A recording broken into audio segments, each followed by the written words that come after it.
नमस्कार, मैं हूं मनोज वर्मा और आप देख रहे हैं अटेंशन।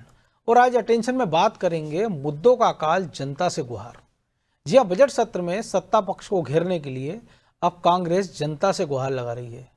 उसने एक मुहिम शुरू की है और जनता से कहा है कि वो अपराध या घोटाले से जुड़े सबूत उन्हें दें ताकि वो सदन में सत्ता पक्ष को घेर सके। कांग्रेस की इस मुहिम पर बीजेपी अब चुटकी ले रही है और कह रही है कि कांग्रेस के पास कोई नीति नहीं है। ऐसे में अब सवाल ये है कि क्या विपक्ष के पास मुद्दों का टोटा है, इसलिए वो जनता से गुहार लगा रही है, और विपक्ष जो आरोप लगाता है वो क्या हवाबाजी है। आज चर्चा इन्हीं सवालों के आसपास करेंगे, लेकिन पहले रिपोर्ट देखिए।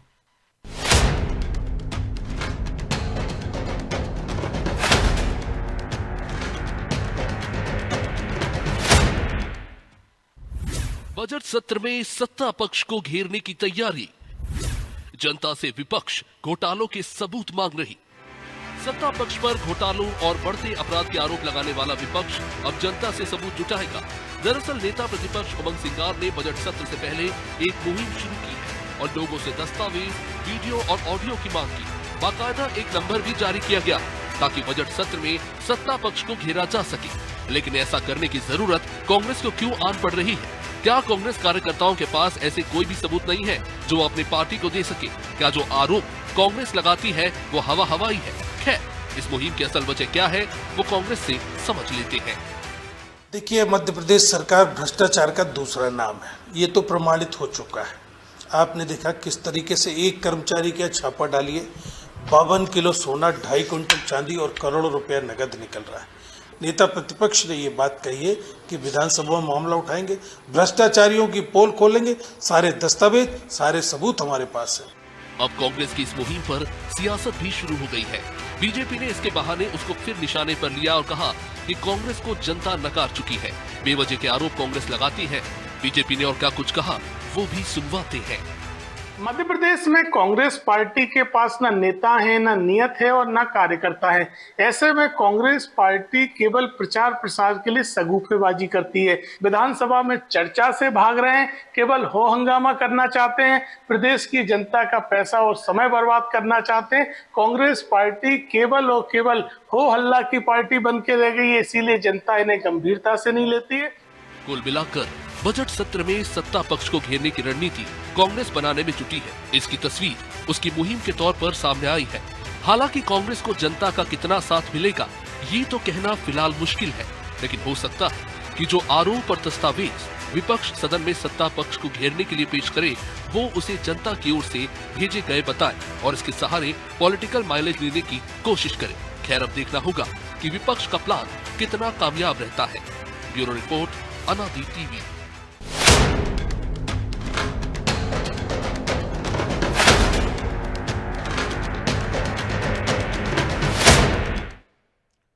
तो इसी पर चर्चा करने के लिए हमारे साथ जुड़ गए हैं वरिष्ठ पत्रकार रमेश शर्मा और हमारे सहयोगी प्रभु पटेरिया और ब्रजेश चौक से। बहुत स्वागत है शर्मा जी आपका अनादि टीवी में।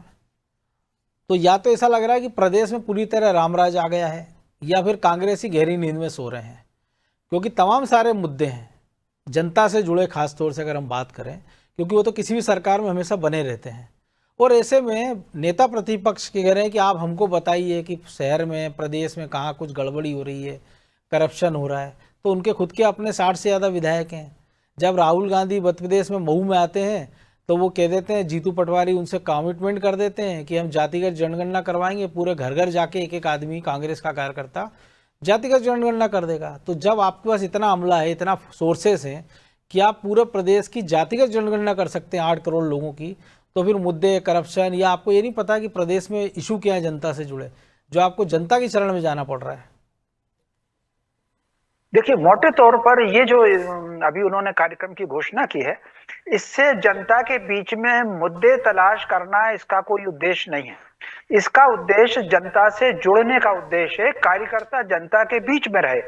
आमतौर पर अगर कांग्रेस पीछे आ रही है या उसके वोट घट रहे हैं या उसकी सीट घट रही है, इसके दो ही कारण हो रहे हैं। क्योंकि मतदाता का जुड़ाव जो था वो कांग्रेस से कम हो रहा है और स्वाभाविक रूप से जो वो भाजपा या तो भाजपा में जा रहा है या फिर किसी तीसरे फोर्स पर चला जा रहा है। इस तरह के कार्यक्रम जब भी कोई राजनीतिक दल शुरू करता है तो वो जो लोग उनसे छिटक गए हैं उनको दोबारा जोड़ना, और दूसरा किसी कारण से कोई अगर सत्ता से नाराज व्यक्ति है तो उसको अपने से जोड़ना। ये जो जनमत के बीच जाने का है, आपको अगर ध्यान होगा ब्रजेश जी, तो गांधी जी ने सबसे पहले जनता से जुड़ करके उनकी बातें पूछने का ये अभियान शुरू किया था। और इसको अगर आप देखेंगे तो बिल्कुल इसी लाइन पर चल करके 77 में जयप्रकाश नारायण जी ने पूरे देश भर में नहीं सर ये था ना शर्मा जी कि वो गांधी जी और जयप्रकाश जनता के बीच गए थे। उन्होंने जनता से नहीं कहा था कि हमारे दरवाजे पर लाइन लगाओ और आप बताओ क्या समस्या है। या तो उल्टा हो रहा ना, या तो नेता प्रतिपक्ष 6 महीने प्रदेश प्रदेश घूमते, जनता के बीच शिविर लगाते, जनता दरबार लगाते और पूछते भाई समस्या क्या, करप्शन क्या है। वो तो कह रहे हमने एक नंबर जारी कर दिया, आप भेज दो। तो देखिए, स्वाभाविक रूप से बदली हुई टेक्नोलॉजी में कांग्रेस में अब वो कार्यकर्ता नहीं है जो गांव गांव घर घर जाकर के दस्तक दे दे। कहीं ना कहीं राजनीति में भी एक सुविधा भोगिता आई हुई है, इसलिए उन्होंने ये नंबर जारी किया है। और आप अगर देखेंगे तो कहीं ना कहीं इसको जाकर के कार्यकर्ता जुड़े, कार्यकर्ता को जुड़ने के वो 2-4 कार्यक्रम घोषित कर चुके हैं। आपको अगर याद हो तो पहले उन्होंने मंडल के ऊपर या पोलिंग बूथ पर एक देव बनाने की बात की थी, फिर घर जाने की बातचीत की थी। तो स्वाभाविक रूप से जनता के बीच में जुड़ना और सरकार से जो नाराजगी है उसको अपनी ओर आकर्षित करना, इसका एक मूल उद्देश्य होता है। यदि उनका उद्देश्य भ्रष्टाचार मिटाना होता, भ्रष्टाचार मिटाना सरकार किसी की भी हो, वो कांग्रेस की हो या भाजपा की भी हो, सरकार पर आक्रमण करने से भ्रष्टाचार नहीं मिटेगा। उसके लिए तो पटवारी से लेकर के, तहसील से लेकर के कलेक्टर तक, अस्पताल में, वहां कहीं ना कहीं समाज सेवियों को, राजनीतिक दलों को वहां अपना नेटवर्क बनाना होगा। क्योंकि कदाचार जो होता है वो प्रशासन तंत्र में कदाचार होता है। लेकिन वो तो प्रशासन के पटवारी को छोड़ के अपने पटवारी के पीछे पड़ जाते हैं ना कई बार। निश्चित रूप से ये बिल्कुल आपने सही कहा, वो उस पटवारी को छोड़ करके अपने पटवारी के पीछे पड़ जाते हैं। तो स्वाभाविक रूप से ये जनता को अपने से जोड़ना और सरकार से संतुष्ट लोगों को अपना मतदाता बनाना, इस अभियान का ये झलक है इसमें जी। तो प्रभु जी, देखने सुनने में तो अच्छा लग सकता है, लेकिन जो वो कहते हैं और वो जो करते हैं उसको कैसे देखा जाए, क्योंकि ये पहला मौका तो है नहीं। देखिए मनोज जी, मुझे नहीं लगता कि इसकी कोई ज़रूरत थी। उनने जिस तरीके से मांगा है, बिल्कुल आपने बिल्कुल सही कहा कि आप यदि विपक्ष के नेता हैं तो आपका दायित्व है कि सरकार की जो कमियां हैं, कमजोरियां, उसको उजागर करें। आप रोज़ का अखबार ही खोल लें तो उसमें बहुत सारी आपको चीज़ें मिल जाएंगी। आप यदि दौरे करें तो वहाँ आपको मिल जाएगी। आप किसी मंगलवार को किसी भी सरकारी दफ्तर के बाहर खड़े हो जाएं तो वहाँ पर आपको लूट लगाते हुए, अपनी समस्याओं के आवेदन लिए हुए लोग आपको तमाम आपको दिख जाएंगे। बहुत सारी चीज़ें वहाँ पर आपको मिल सकती हैं। यदि जनता से जुड़े मुद्दे यदि आपको करना ही है तो प्रधानमंत्री आवास के मकान क्या बन रहे हैं वो उस जगह पर यदि विजिट कर लें 4 मकानों का, तो आपको मुद्दा मिल जाएगा। लेकिन ये जो है काम करना नहीं है और केवल ढिंढोरा पीटना है, शायद ये वो शैली है। आप जनता से जुड़े हुए कोई मुद्दे उठाना नहीं चाहते। आपने नर्सिंग घोटाले का मुद्दा उठाया था और उसमें आपने एक दावा किया कि प्रेस उसमें नया सबूत पेश करेंगे, नया खुलासा करेंगे, और उसके बाद 4 दिन की जगह 4 महीने, क्या पता नहीं कितने महीने हो गए अभी तक आप उस पर आगे नहीं बढ़े। तो आप अपने एक स्टैंड पर ही क्लियर नहीं रहते हैं। आपको कहाँ घेरना है, सरकार को कैसे घेरना है। आप मंत्री रहे इसी सरकार में, ब्यूरोक्रेसी पे क्या आपकी पकड़ नहीं है? क्या वो आपको मुद्दे नहीं दे सकती? क्या सरकार से नाराज अधिकारी नहीं होंगे? लेकिन जब मंत्री थे तो उन्होंने तो खुद आरोप लगाते थे और क्लीन चिट देती थी कि वृक्षारोपण में घोटाले के आरोप लगाते थे। तो मनोज जी, यहाँ पे सबसे बड़ी दिक्कत यही है, कांग्रेस के लोग काम नहीं करना चाहते हैं जनता से जुड़े हुए, केवल और केवल हवाबाजी करना चाहते हैं।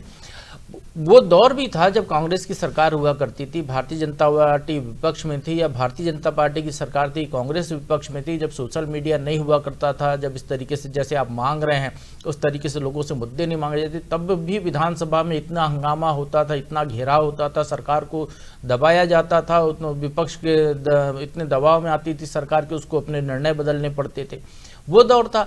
लेकिन आप तो तैयारी से आते ही नहीं हैं, आपको तैयारी कुछ करनी ही नहीं। विधानसभा में इतना रेफरेंस भरा पड़ा है, वल्लभ भवन की गलियारों में भरा पड़ा है, आपको वो सब नहीं देखना है। आप कह रहे हो जनता मुद्दे दे दे तो हम उठा देंगे, नहीं तो उठाएंगे नहीं। तमाम तरह की बातें करना है। यदि भ्रष्टाचार के आरोप लगाने हैं आपको तो उसके सबूत आप आरटीआई लगा लीजिए, कांग्रेस का आरटीआई प्रकोष्ठ है, आपको तमाम मुद्दे मिल जाएंगे। हर स्कीम पर आरटीआई लगाई, क्यों नहीं निकलेगा आपके पास? लेकिन आपको वो करना नहीं, क्योंकि इतनी मेहनत नहीं करना है, आपको एफर्ट नहीं करना, कोई और करके दे दे। और आप ये देखिए कि सबसे बड़ी बात है, वो कह रहे हैं कि आप जो भी देंगे उसकी हम गोपनीयता का ध्यान रखेंगे, पहचान उजागर नहीं करेंगे। मांग क्या रहे हैं? आप कॉल रिकॉर्डिंग दे दीजिए, दस्तावेज दे दीजिए। दस्तावेज देगा तो आदमी तो उसका आवेदन होगा ही ना, होगा तो पहचान तो उसकी छुपी कहाँ छुप रही। कॉल रिकॉर्डिंग देगा तो कॉल रिकॉर्डिंग दो लोगों के बीच की बात होती है। मैंने आपसे बात की, आपने और तो या तो आपने लीक की तो पता चल जाएगा कि आपने लीक किया, मैंने लीक की तो पता चल जाएगा आपने हवा में किसी को आरोप लगा दिया। तो इस तरीके की स्थितियां हैं, तो ये कौन देगा आपको, और जनता क्यों आप पे भरोसा करे, ये बताइए। आप जब सरकार में नहीं है तो जनता क्यों आपको भरोसा करके वो दस्तावेज सौंपेगी जिसको लेकर वो लड़ाई लड़ रही है। उसके पास दूसरे तरीके हैं लड़ने के, वो सरकार को आवेदन दे सकती है, वो कोर्ट जा सकती है, वो RTI लगा सकती है, वो मध्य प्रदेश सरकार जो मुख्यमंत्री का जो है CM हेल्पलाइन है उसमें शिकायत कर सकती है। बहुत सारे उसके पास तरीके हैं, यदि अपनी समस्या का समाधान करना है तो वो विधानसभा में उठाकर आपको प्रसिद्धि क्यों पर लेने देने चाहेगी, क्योंकि आप वहां पर उसका समाधान नहीं चाह रहे हैं। आपका रिकॉर्ड ऐसा नहीं है, आप एक भी समस्या का, किसी भी व्यक्ति की मूल समस्या का या किसी किसान की समस्या का आप एक समाधान कारक निर्णय पर पहुंचा पाए उसको, तो आप पर भरोसा हो लोगों का। लेकिन उस तरीके की स्थितियां मुझे दिखाई नहीं दे रही हैं। आज तक इनका रिकॉर्ड नहीं रहा। यदि हम कहें कि 1 साल से ऊपर की सरकार हो गई है, विपक्ष में आपको रहते हुए हो गया है, आपका परफॉर्मेंस क्या था, तो परफॉर्मेंस को आंकेंगे तो जीरो ही दिखाई देता है।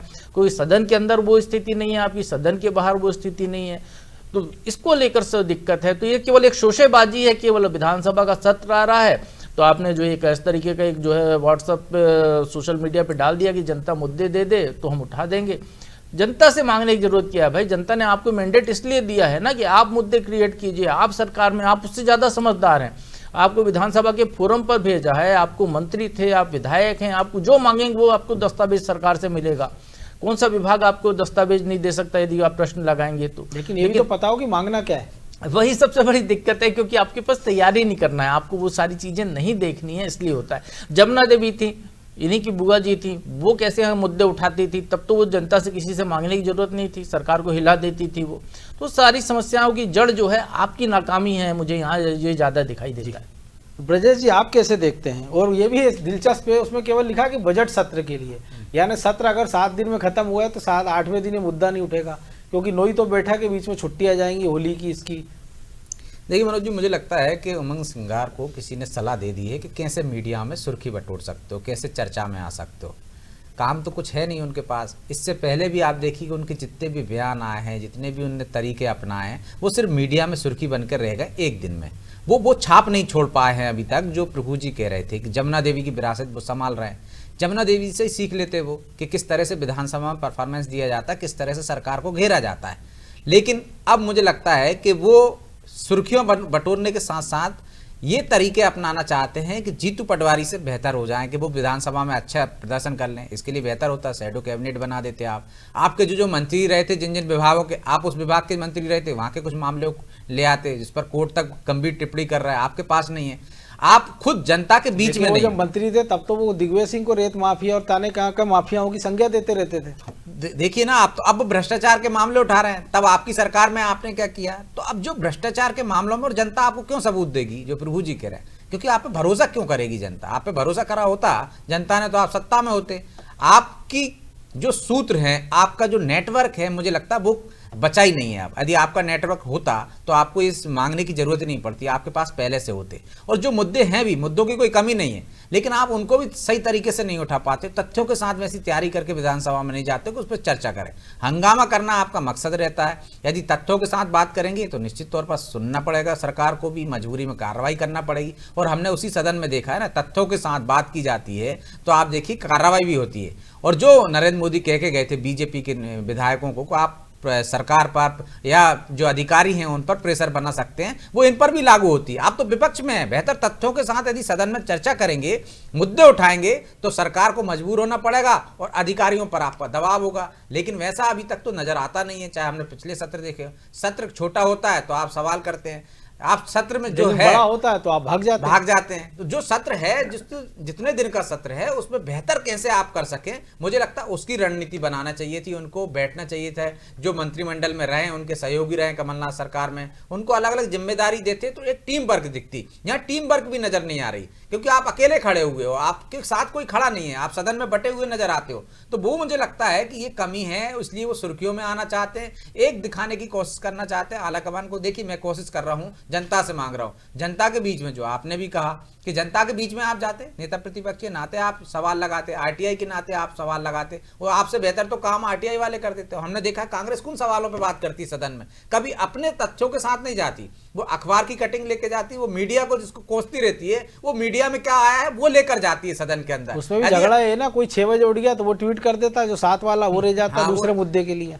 तो निश्चित तौर पर आपको ये देखना पड़ेगा कि मुद्दे आप लेकर आइए, आप जनता के बीच से मुद्दे लेकर आइए, आप जहां रह रहे हैं वो मुद्दे लेकर आइए, लेकिन आप उन मुद्दों पर ध्यान नहीं देते जो जनता के हित में है। आप सुर्खियों बटोरने वाले मुद्दों पर हंगामा करते हैं ताकि बस आप पर एक नजर चली जाए कि हाँ आपने हंगामा कर दिया। हंगामा मकसद रह गया, इसलिए सत्र भी छोटे होने लगे, क्योंकि विपक्ष भी चर्चा करना ही नहीं चाहता, वो सिर्फ हंगामा करना चाहता। तो बजट सत्र में यदि बजट को लेकर आप बेहतर तरीके से बात करते, तथ्यों के साथ बात करते, तो मुझे लगता है कि आपकी जो छवि है वो और बेहतर बनती। आप एक परिपक्व नेता के रूप में नजर आते, आप अच्छे नेता प्रतिपक्ष के रूप में नजर आते, लेकिन सिर्फ आप सुर्खियां बटोर रहे हैं अब तक।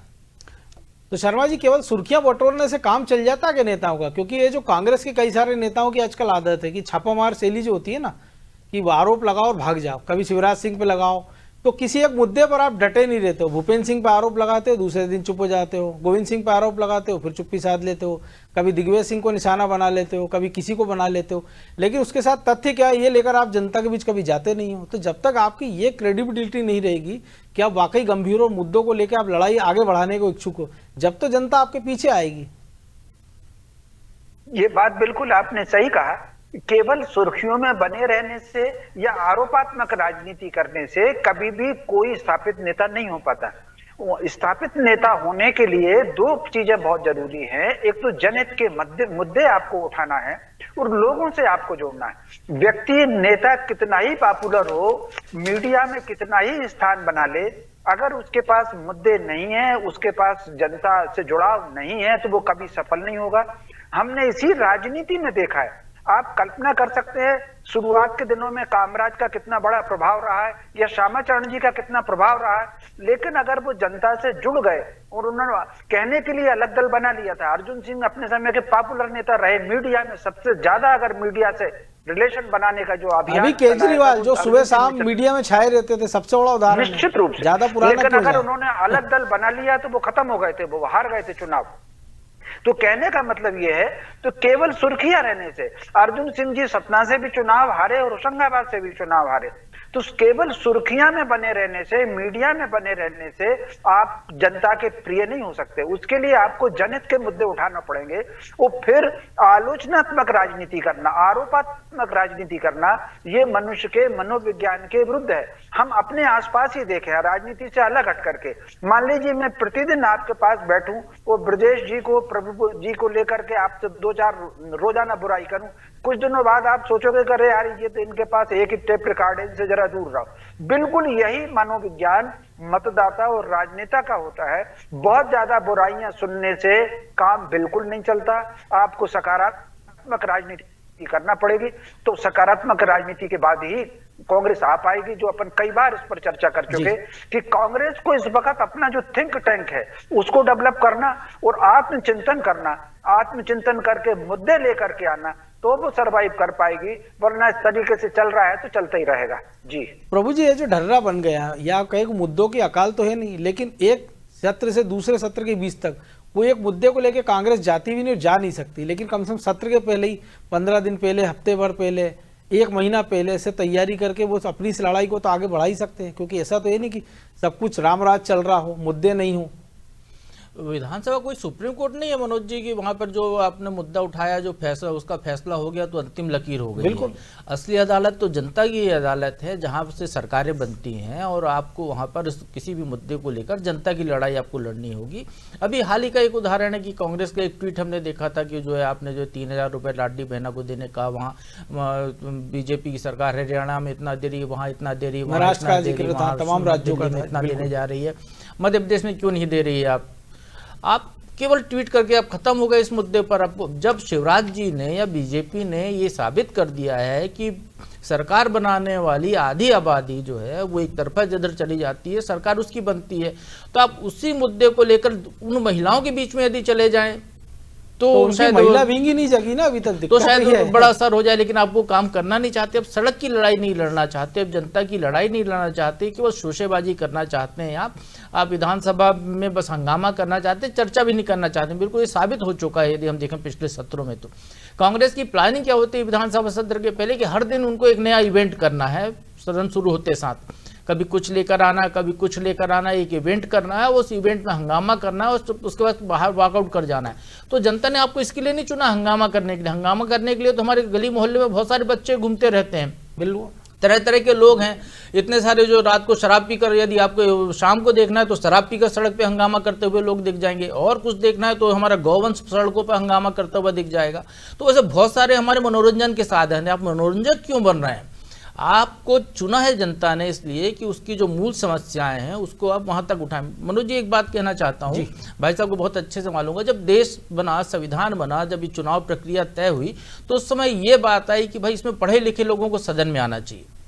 तो उसको शायद जहां तक मेरी जानकारी, तो उनमें ये कहा गया कि नहीं, ऐसी कोई क्राइटेरिया नहीं रखना चाहिए कि एजुकेशन क्वालिफिकेशन, वो नहीं था नहीं ना। मनोज जी, उसकी वजह ये थी कि एजुकेशन क्वालिफिकेशन का क्राइटेरिया इसलिए नहीं रखा जाए कि वो देश की सबसे बड़ी पंचायत है, वहाँ किसी गांव का व्यक्ति भी आकर अपने गांव की समस्या बता सके, अनपढ़ आदमी भी उस वर्ग की समस्या बता सके, एक हाई प्रोफाइल पढ़ा लिखा आदमी भी वहां पर आए, तो हर वर्ग के लोग जब वहां आएंगे तो देश की जो मूल चिंतन है, जो समस्या है, उसका समाधान का रास्ता निकलेगा हर वर्ग का। इसलिए उस पंचायत को ऐसा बनाया गया है। तो आप जब जनता के बीच में नहीं जाएंगे, उस वर्ग के बीच में नहीं जाएंगे जो अंत्योदय है बीजेपी की नज़र में, आपकी नज़र में आपका आखिरी आदमी है, जब उसके बीच में नहीं जाएंगे, उसकी समस्याओं को नहीं जानेंगे, तो आप उसका समाधान का रास्ता कैसे उस फोरम पे निकालेंगे जिस फोरम को विधानसभा कहते हैं। आपको यदि वहां पर जाना है तो आपको जनता के बीच में जाना पड़ेगा। भी भाई साहब जो कह रहे थे गांधी जी से प्रेरणा की बात ही, तो वो लोग जब गांधी जी जब राजनीति करने आए देश में, तो उन्हें ट्रेन में बैठ के, तीसरे दर्जे में बैठ के पूरे देश का भ्रमण किया। उन्हें देखा कि ज्यादातर आदमी लंगोटी में, तो उन्हें लंगोटी धारण कर ली। तो वो उस वर्ग के जैसा बनना पड़ेगा ना आपको। आप लगभग गाड़ी में जाएं, आपको भीड़ चाहिए वहां पर, जेसीबी से, आजकल तो फैशन हो गया जेसीबी से स्वागत का, जेसीबी से फूल बरसा के आप स्वागत कराएंगे, उसके बाद आगे बढ़ जाएंगे, भीड़ के एक वीडियो जारी कर दिया आपने, ट्वीट कर दिया, हो गया आपका काम। राजनीति, ये राजनीति नहीं है। इसीलिए जनता आपको विपक्ष में बैठा कर रखती है, आपको वहां तक जाना पड़ेगा। बीजेपी सफल इसलिए है कि बीजेपी के बड़े नेता भले ना जाएं, कि उनका कार्यकर्ता गांव-गांव जाता है, उनकी बैठकों में विधायकों को कहते हैं कि गांव में जाके रात्रि विश्राम कीजिए, लोगों के बीच में जाइए। तो ऐसा कुछ करना पड़ेगा आपको। जब वहां बैठेंगे तो वो समस्याएं आपको पता चलेगी, तब आप उस पर चर्चा कर पाएंगे। लेकिन आजकल तो गरीब के घर भी जाते हैं ना, तो चूल्हे की रोटी खाकर आ जाते हैं, इवेंट बना के, फोटो खिंचवा कर। लेकिन वो उसकी समस्या क्या है वो ही नहीं देखते। थाली कटोरी भी अपनी ले जाते हैं ना। और जो दुष्यंत का बार बार लोग जिक्र करते हैं नेता कि हंगामा करना मेरा मकसद नहीं है, मैं चाहता हूं सूरत बदलना चाहिए, लेकिन सूरत ही तो नहीं बदलना चाह रहे हैं। बहरहाल वक्त की कमी थी। बहुत धन्यवाद शर्मा जी। तो कांग्रेस के नेताओं की जनता से गुहार, लेकिन सबसे बड़ा सवाल ये है कि जिस जनता की अदालत में आप ये गुहार लगा रहे हैं, क्या उस जनता के मुद्दों के लिए आप वाकई में चिंतित हैं, गंभीर हैं? क्योंकि अगर ऐसा होता तो फिर आपको जनता से गुहार नहीं लगाना पड़ती, आपको इतने सारे मुद्दे मिल जाते कि जनता को भी लगता कि वाकई आप उसके लिए चिंतित हो। अब ये बजट सत्र में जब पता लगेगा कि कांग्रेस की इस अपील को लेकर लोग कितने गंभीर हैं, कितनी उसको शिकायतें भेजी हैं, कितने ऑडियो वीडियो टेप भेजे हैं, वो क्या क्या रिकॉर्डिंग भेजी है, लेकिन इतना तो तय है कि आप इस दौर में भी या किसी भी दौर में हो, जब आप जनता से कटे रहेंगे तो फिर ना आपका सर्वाइवल होगा ना आपकी पार्टी का। अटेंशन में आज इतना ही। मुझे दीजिए इजाज़त और आप देखते रहिए अनादि टीवी। नमस्कार।